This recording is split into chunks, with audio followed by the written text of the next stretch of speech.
오늘 본문은 요셉 이야기의 그 하이라이트입니다.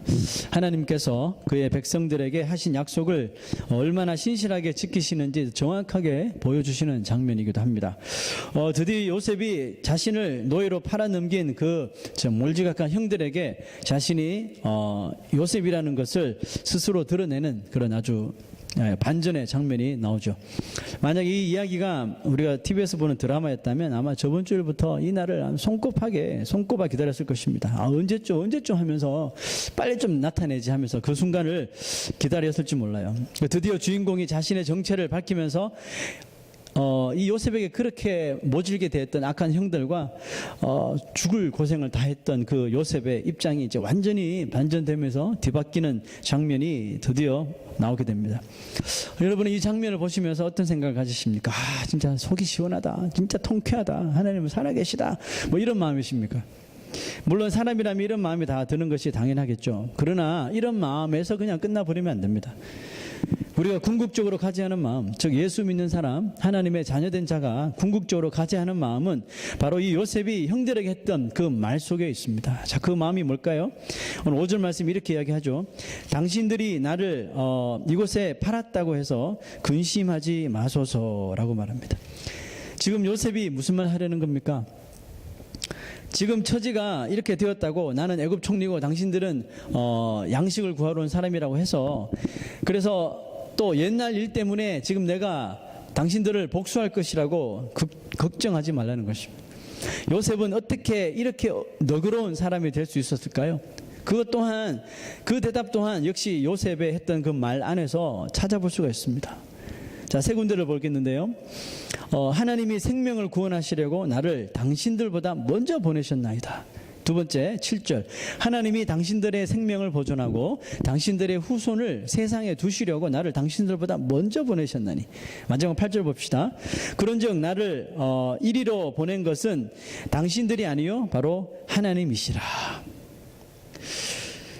형들이 자신을 팔았지만 자신을 이 애굽 땅에 보낸 것은 결국 누구라고요? 하나님이시며, 요셉은 하나님이 왜 자신을 이 애굽에 보내셨는지 그 이유를 알아냅니다. 그 이유를 알고 보니 하나님이 형들의 자신을 향한 그 악한 생각, 악한 계획까지도 다 사용하여 주셨구나라는 것을 깨달았던 것이죠. 그러니까 이 요셉의 고백이 자꾸 하나님이 생명을 구원하시려고 당신들보다 먼저 이야기하는 거예요. 그러므로 나를 이리로 보내니는 당신들이 아니요 하나님이시라, 이렇게 고백할 수 있는 것입니다. 이것을 깨닫지 못하고는 이런 말이 나올 수가 없는 것이죠. 그렇다고 하나님이 그 요셉의 형들에게 악한 생각을 주셔서 그래서 악한 계획을 하도록 만드셨다는 것은 아니라는 것을 뭐 잘 아시겠죠. 하나님은 절대로 죄를 만드시는 분도 아니고 죄를 지으려고 하는 사람을 도와주시는 분도 아니에요. 하나님과 죄는 가까이 있을 수가 없어요. 죄와 가까이 하실 수도 없으신 분이십니다. 다만 하나님께서는 하나님의 그 주권을 이용하셔서 하나님의 그 뜻을 이루시기 위하여서 이 세상의 악한 것들까지도 사용하신다는 것입니다.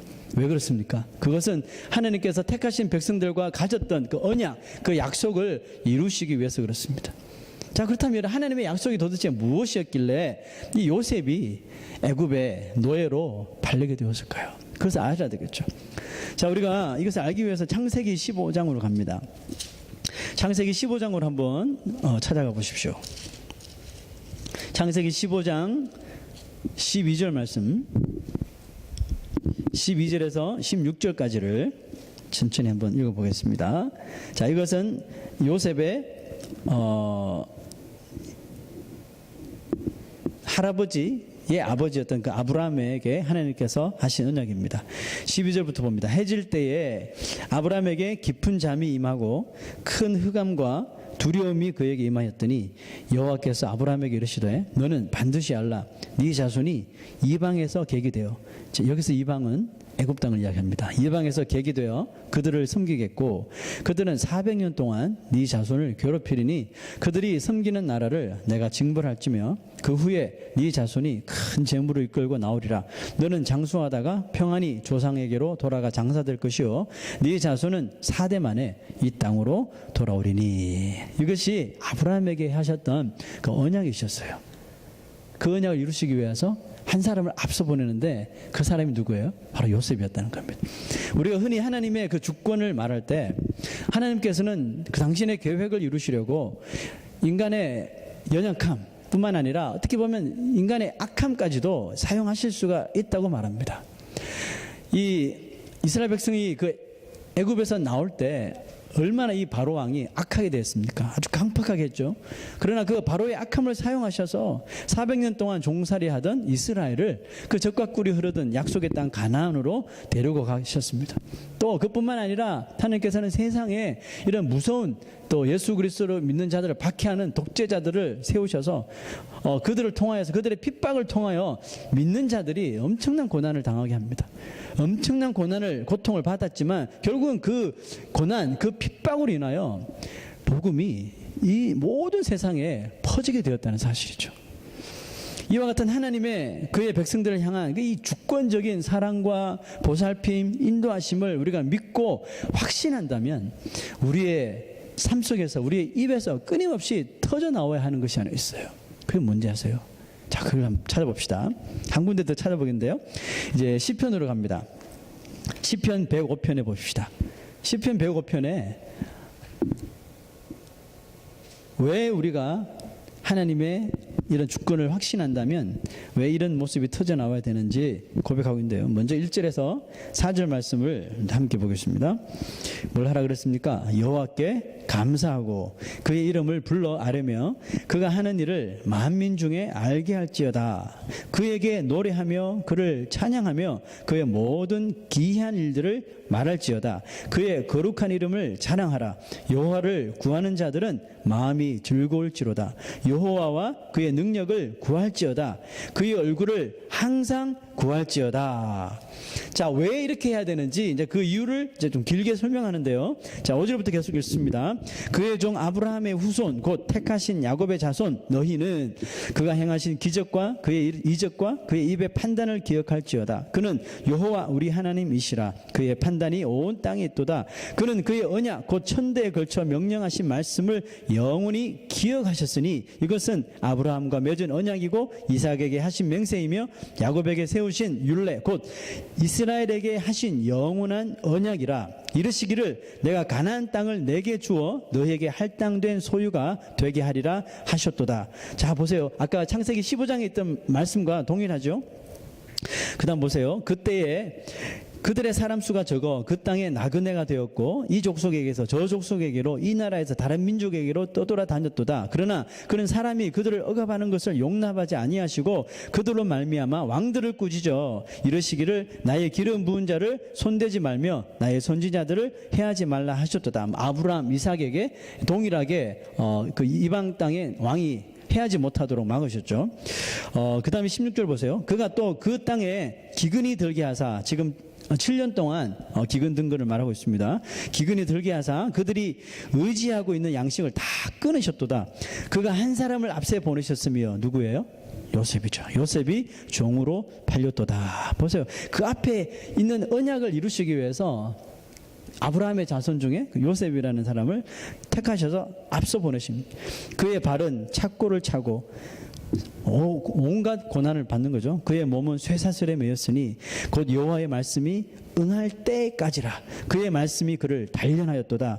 왕이 사람을 보내어 그를 석방하며 무슨 백성의 통치자가 그를 자유롭게 하였도다. 그를 그의 집의 주관자로 삼아 그의 모든 소유를 관리하게 하고 그의 뜻대로 모든 신하를 다스리며 그의 지혜로 장로들을 교훈하게 하였도다. 이에 이스라엘이 애굽에 들어가며 야곱이 함의 땅에 나그네가 되었도다. 여호와께서 자기의 백성을 크게 번성하게 하사 그의 대적들보다 강하게 하셨으며 또 그 대적들의 마음이 변하게 하여 그의 백성을 미워하게 하시며 그의 종들에게 교활하게 행하게 하셨도다. 여러분, 제가 말씀드리고 싶은 것은 아무튼 이 요셉이 이 자신의 인생이 정말 자기도 모르게 이렇게 꼬이고 또 어려움을 당하고 고난당하고 그 외면당하였지만 그 모든 시간들이 이것이 우연히 일어난 것이 아니라 반드시 거쳐야 되는 것. 즉 이렇게 필연적이었으며 역시 끝이 아니라 그 배후에는 이런 일이 있게끔 하신 데는 그 배후에는 하나님이 그 택하신 백성들을 구원하기를 원하시는 놀라운 계획과 섭리가 그 안에 있었더라는 것입니다. 그것을 요셉이 깨달은 거예요. 요셉이 어떻게 깨달았다고 지금 이야기하고 있습니까? 시편 기자는 19절 보니까 그의 말씀이 그를 단련하였도다라고 이렇게 말하고 있죠. 놀랍게도 형들의 문제가 요셉이 이것을 하나님의 주권을 깨닫고 보니까 결국은 형들의 문제가 다 쉽게 정리가 깨끗하게 되더라는 것입니다. 왜 요셉의 마음이 너그러워진지 이제 이유를 아시겠죠. 형들의 문제가 이미 심적으로 다 정리가 되어버리니 과거의 형들이 자신에게 했었던 그 가슴 아픈 일들이 그다지 큰 아픔이 되지 않더라는 것입니다. 이것이 요셉이 순간 장소마다 벌어지는 그 일들 속에서 하나님의 주권을 깨닫기 시작하면서 점차 내 마음에 형들을 만나게 하면 내가 다 진짜 어떻게 해버리겠다고 그 분노가 차츰 사라지더라는 거. 뭐 때문에요? 하나님의 주권 때문에. 하나님의 주권이 요셉의 삶에 역사하는 것을 보니까 결국 인간과 인간, 형제와의 이런 다툼이 결국은 아무것도 아닌 것처럼 요셉에게 느껴지더라는 겁니다. 바로 이런 점이 요셉으로 하여금 형들을 용서해 버릴 수 있게 만든 원인이 되더라는 겁니다. 요셉이 애굽의 총리가 되어서 마음이 하늘처럼 너그러워진 것이 아니에요, 여러분. 높은 직책을 얻었으니 뭐 그런 것 따위 신경 쓸 필요가 없었던 것이 아닙니다. 뭐 이제 내가 형들 만날 일도 없을 것 같고 뭐 기억 되돌려봐야 뭐 가슴만 아프고 그래서 생각 안 한 게 아닙니다. 그래서 너그러진 것도 아니에요, 여러분. 바로 그가 자신의 인생에 개입하셔서 택하신 나라 그 백성들을 지키시고 구원하시고 사용하셨다는 것이 너무너무 이 요셉 자신에게 감동이었다는 겁니다.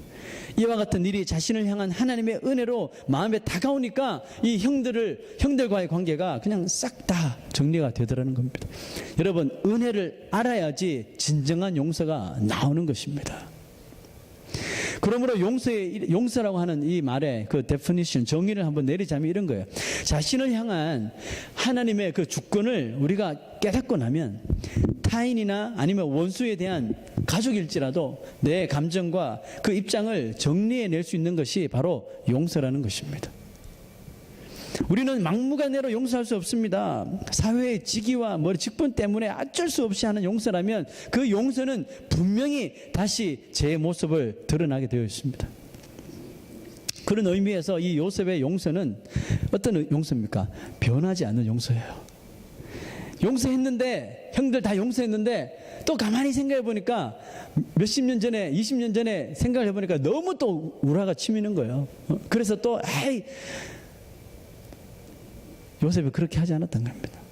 우리는 그렇게 할 때가 많아요. 그죠? 용서했지만 또 얼굴 보면 또 화가 나는 거예요. 그래서 막 뒤집어 엎고 막 그러죠. 근데 요셉은 그것을 바꾸려고 하는, 복수하려는 마음이 생기지 않더라는 겁니다. 우리는 용서했다고 하면서도 그것을 뒤집어 엎을 때가 얼마나 많은지 모릅니다. 여러분, 용서했다면 자신의 용서에 책임을 져야 해요. 용서하려면 끝까지 용서하는 겁니다. 누가 이렇게 할 수 있어요? 내 삶 속에 일어난 내가 보기에 잘못된 일들까지도, 내가 보기에 이런 일은 내 삶 속에 좀 안 일어났으면 좋았을 텐데 하는 일까지도 하나님의 주권임을 믿고 결국은 택하신 자, 나 같은 죄인을 결국은 구원으로 인도하시기 위해서 하나님께서 작정하신 일이라면 그것을 깨달았을 적에 어떻게 용서하지 못할 것이 있겠습니까? 예수님이 70번씩 7번이라도 용서하라 이렇게 말씀하신 것은 이유가 뭐예요? 그것은 용서에는 끝이 없다는 의미죠. 용서에는 끝이 없다는 의미예요. 그 의미와 더불어서 한편으로는 하나님의 주권을 깨닫지 않고 하는 것은 용서가 아니라는 것일 수도 있습니다. 인간적인 용서에서 머무르지 말라는 것입니다. 하나님의 주권을 깨달을 때 저런 상황까지도 하나님께서 나를 유익하게 만드시고 나를 하나님의 백성 삼으시기 위해서 허락하여 주신 것이구나. 그래서 나오는 그 용서를 원하는 것입니다. 저 사람이 우리에게 저렇게까지 하는 모습, 그것까지도 하나님의 주권 아래 맡길 수 있을 때 요셉과 같은 그 진정한 용서가 드러나는 것입니다. 그러므로 진정으로 용서할 줄 아는 사람은 다른 사람이 보기에 참으로 답답한 삶을 사는 것처럼 보일 수가 있습니다.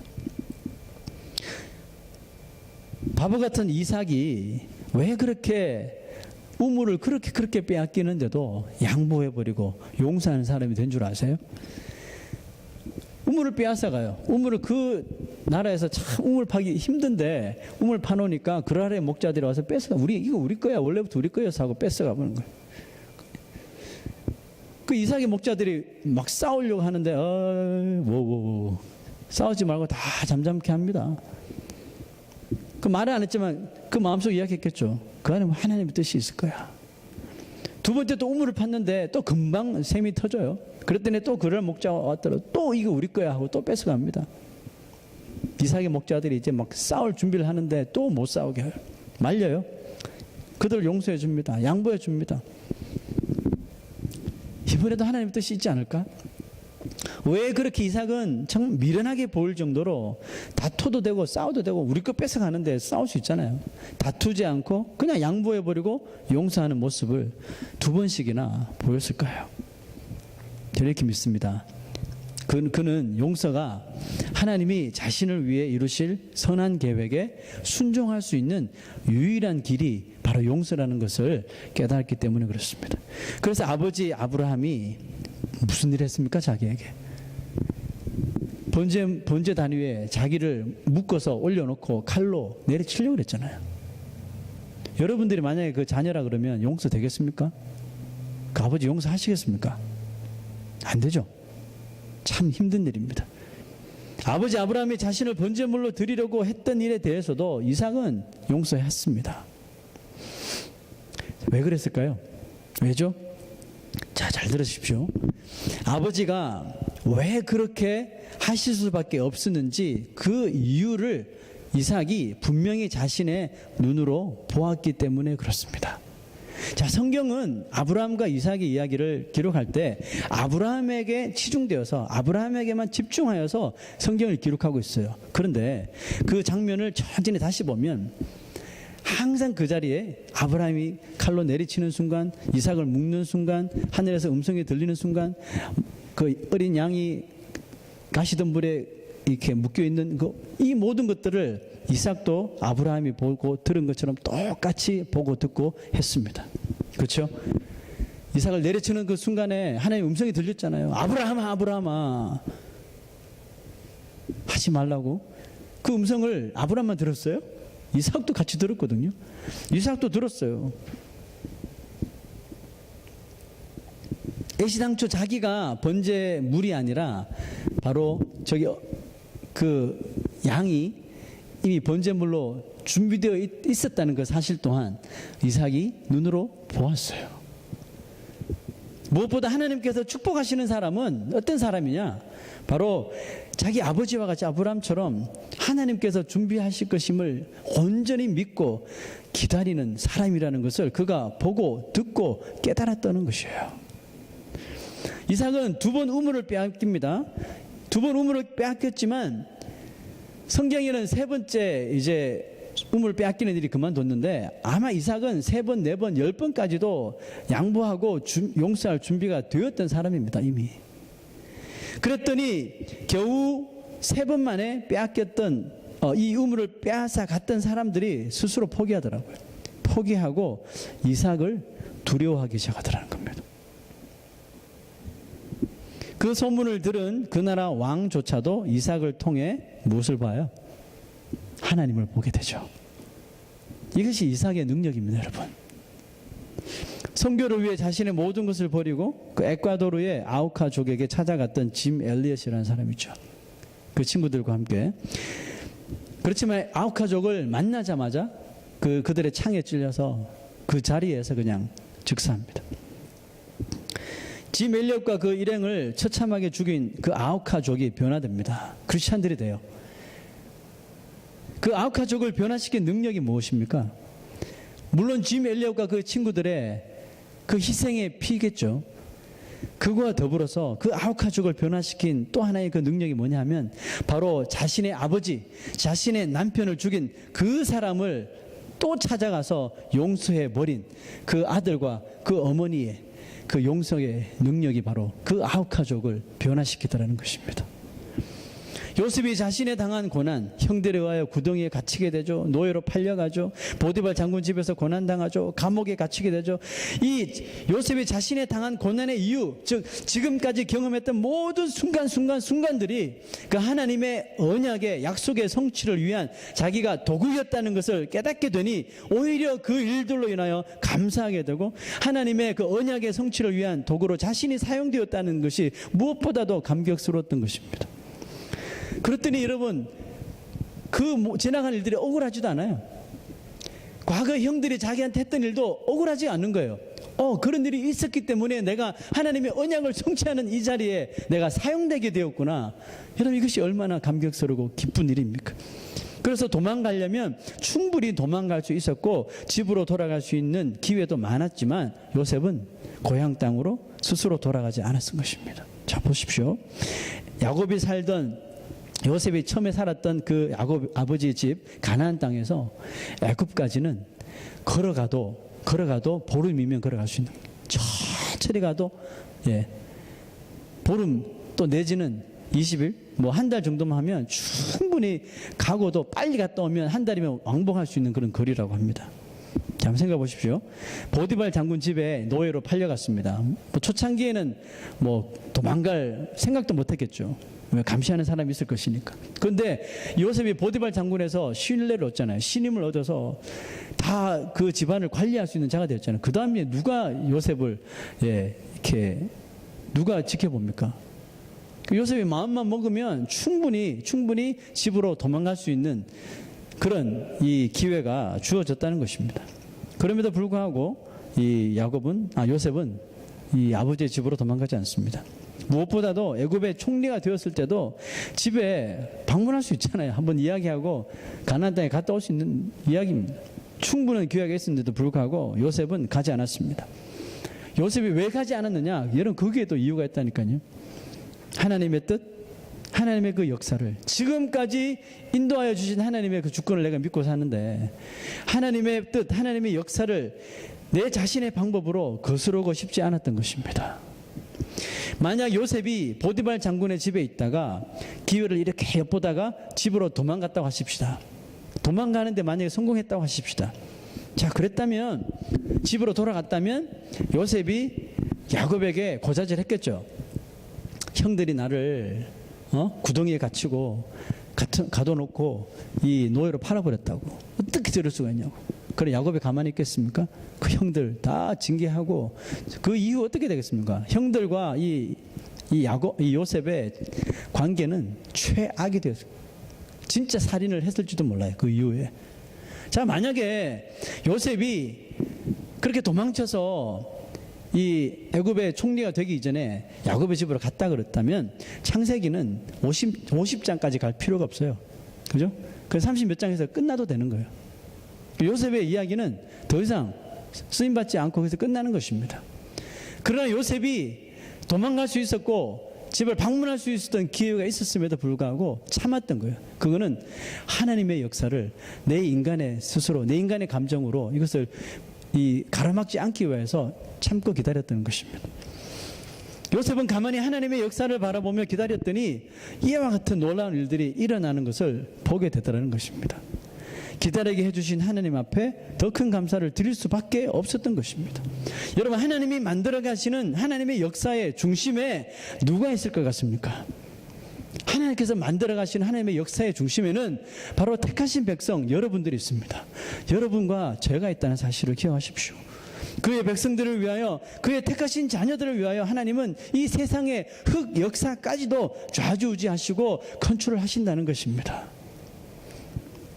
여러분, 히스토리는 하나님, 히스토리, 하나님의 역사예요. 이와 같은 그분의 역사를 깨달은 사람이 소위 1만 달란트 탕감받은, 하나님의 주권으로 탕감받은 사람이 이 100데나리온이라고 하는 조그마한 돈을 빚진 친구를 용서하지 못하고 그 목을 조른다면 얼마나 하나님 보시기에 비상식적인 인간이 되겠습니까? 여러분, 우리가 하나님의 주권을 믿는다면, 나를 향한 하나님의 역사, 하나님의 주권을 믿는다면 이유 없이 용서할 수 있는 자가 되어야 돼요. 이유 없이 용서할 수 있는 자가 되어야 된다니까요. 하나님은 요셉에게 큰 고난을 당하게 하셨지만 결국 그 한 사람을 통하여 이스라엘의 축복의 통로가 되게 하셨습니다. 마찬가지로 하나님은 예수 믿는 한 사람을 통하여 하나님의 축복을 흘러보내시길 원하신다니까요. 여러분 한 사람 한 사람을 통해서 하나님이 그 은혜와 축복을 흘러보내시기를 원하셔요. 그 흐름을 내가 복수라는 것으로 끊지 않아야 됩니다. 그 하나님의 은혜의 흐름을 내 자존심이라는 것으로 막아서도 안 된다는 것입니다. 내 감정을 통해서도 가로막아서는 안 된다는 사실이에요. 그러므로 여러분 우리는 용서해야 합니다. 가족, 형제, 이웃, 친구, 원수 같은 존재까지도 당신이 나를 향한 하나님의 역사를 믿고 깨달았다면 그렇게 할 수 있어야 합니다. 우리 복음성가 중에 하나님 한 번도 나를 실망시킨 적 없으시고 라는 그런 찬송이 있습니다. 이 가사를 한번 보면요, 하나님 한 번도 나를 실망시킨 적 없으시고 언제나 공평과 은혜로 나를 지키셨네. 지난 모든 세월들 내가 돌아보아도 어느 것 하나 주의 손길 안 미친 것 전혀 없네. 여러분 어떻습니까? 정말 여러분 이 찬송의 가사가 정말 우리의 진실한 고백이 됩니까? 하나님 한 번도 나를 실망시킨 적 없어요? 정말입니까? 우리 간혹 그렇게 생각하지 않습니까? 하나님 왜 나를 자꾸 이렇게 실망시켜줘요? 이 일 이렇게 이루어져야죠. 이 일이 이렇게 되어야죠. 왜 자꾸 하나님 내가 그렇게 기도하는데 왜 자꾸 나를 정말 한 번도 하나님 우리에게 실망시킨 적 없으신가요? 지난 모든 세월들 돌아봐도 어느 것 하나 주의 손길 안 미친 것 전혀 없네. 정말 그런가요? 내가 어려운 삶을, 어려운 시간, 어려운 고난의 시간을 걸을 때 정말 주의 손길이 미쳤나요? 어떻습니까? 만약 여러분들 우리 이 시간 내 마음속에 이 찬송 가사와 같은 고백이 정말 의심 없이 내 마음속에서 우러나온다면 정말 하나님께서 여러분 한 사람 한 사람 그 영혼을 정말 귀하게 사용하실 것입니다.